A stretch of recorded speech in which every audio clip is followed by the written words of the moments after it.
और peripheral nervous system के अंदर अगर आप देखते हैं तो प्रीडोमिनेंटली किसका इन्वॉल्वमेंट होएगा? मोटार नर्वस सिस्टम का। ये देखो प्रीडोमिनेंटली लिख रहा हूं। सेकंड चीज है जो सेंसरी फंक्शन होंगे उनका प्लस माइनस इन्वॉल्वमेंट हो सकता है। तीसरी इंपॉर्टेंट बात अगर हम देखें तो इंडिविजुअल के अंदर ऑटोनॉमिक नर्वस सिस्टम का इन्वॉल्वमेंट हो सकता है।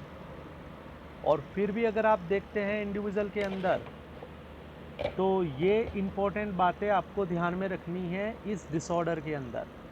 तो पहली इंपॉर्टेंट बात क्या बोली? पहली इंपॉर्टेंट बात ये बोली कि साहब गुलेनबेरी सिंड्रोम अगर आपको कोई पूछता है तो आप बोलेंगे यह एक प्रकार का अक्यूट। ये शब्द बड़ा इंटरेस्टिंग है बेटा। ये कभी भी क्रॉनिक नहीं है।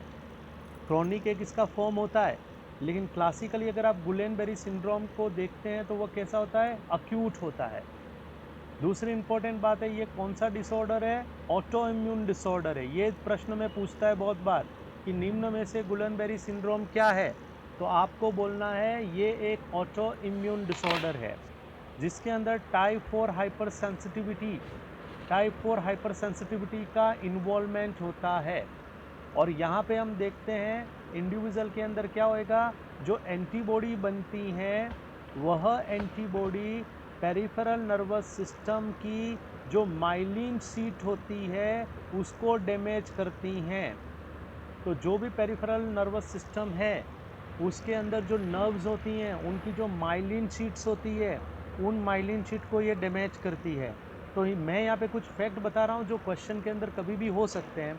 तो पहला तो है कि क्लासिकली जो जीबीएस होता है वो अक्यूट डेवलपमेंट वाला होता है। दूसरा बात है कि ये एक ऑटो इम्यून डिसऑर्डर है। तीसरा बात है कि ये क्या है? पॉलीन्यूरोनाइटिस है। पॉलीन्यूरोनाइटिस का क्या मतलब होएगा बेटा? पॉलीन्यूरोनाइटिस का मतलब होएगा कि इसके अंदर पॉली नर्व का इन्वॉल्वमेंट है। मतलब आपकी स्पाइनल नर्व्स हैं, आपकी क्रेनियल नर्व्स हैं, उन नर्व का यहाँ पे हम इन्वॉल्वमेंट देखते हैं।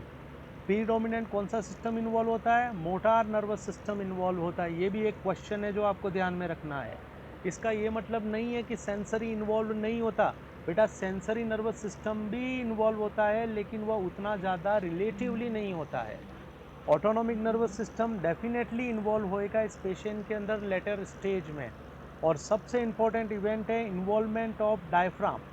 आप देखते हो जो नर्व, जो फ्रेनिक नर्व डायफ्राम को सप्लाई कर रही है उसका इन्वॉल्वमेंट मरीज के अंदर प्राण घातक साबित हो सकता है।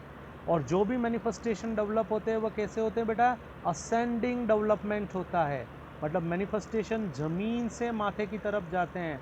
तो आप इसको बोलते हैं ग्राउंड टू ब्रेन। आप यहाँ से याद रख सकते हो GBS, ground to brain paralysis करने वाला बीमारी। तो ये बेसिक बातें हैं जो आपको ध्यान में रखनी है किसके रिगार्डिंग? गुलेनबेरी सिंड्रोम के रिगार्डिंग। प्रश्न